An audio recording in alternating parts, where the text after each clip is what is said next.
Kisyash, Kiprah Panglima Lingga di Kerajaan Aceh. Novel karya Syukri Muhammad Syukri. Alauddin tidak tersinggung, malah senang dipanggil Udin. Sifat rendah hati itu yang tidak dapat dilupakan oleh teman-teman sebayanya.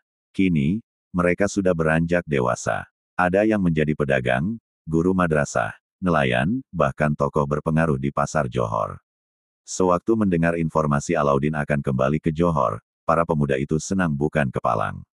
Setiap berada di lapau, warung, dan pasar-pasar, para pemuda itu tak henti menceritakan kebaikan Alauddin. Menceritakan kejujurannya, keteguhannya memegang janji, kemurahan hatinya, sampai sifat penyayang dan penolong. Dia anak sultan tetapi serasa rakyat jelata, kata Mat Sabir salah seorang tokoh berpengaruh di hadapan pedagang pasar pelabuhan. Berita positif tentang sifat-sifat Alauddin beredar begitu cepat. Bermula dari pasar dan lapau, merembet ke rumah-rumah warga, dan menyebar sampai ke seluruh perdesaan di sana.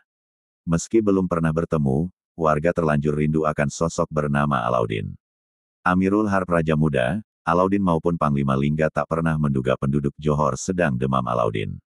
Mereka luput merencanakan pengkondisian situasi.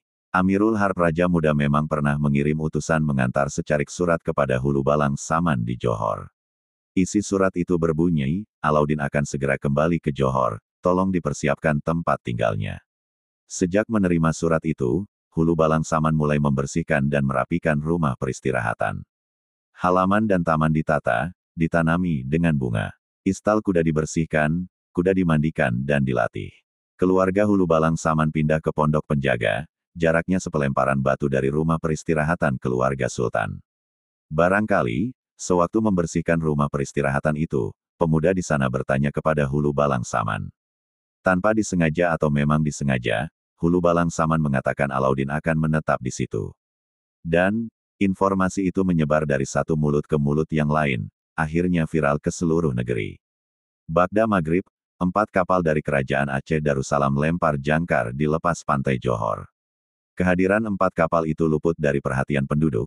Selain jauh di lepas pantai, seringkali kapal dagang lempar jangkar di sana untuk menambah air tawar dan membeli bahan makanan. Bendera Kalikut dan Ceylon yang dikibarkan selama pelayaran, kini sudah diturunkan. Diganti bendera Kerajaan Aceh Darussalam bernama Alam Pedeng berwarna merah, yang dikerek sampai ke ujung tiang utama. Bendera berwarna merah berarti situasi dalam keadaan perang. Apabila bendera Alam Pedeng berwarna hijau, tandanya sedang berada dalam situasi damai. Esok pagi, 5 orang turun dari dalam kapal. Mereka berlayar dengan perahu bercadik menuju ke muara Sungai Johor. Perahu terus dikayu ke tambatan di depan toko kelontong. Di sana, berderet toko, rumah makan dan penyedia air tawar. 3 orang dari 5 penumpang perahu berbelanja kebutuhan awak kapal di toko kelontong.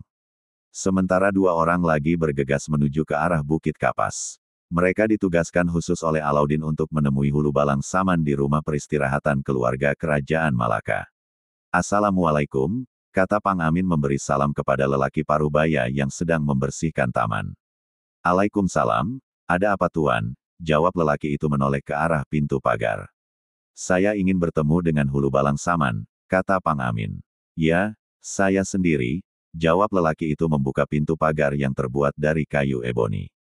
Lelaki itu menyilakan kedua utusan Alauddin masuk ke serambi depan rumah peristirahatan keluarga Kerajaan Malaka.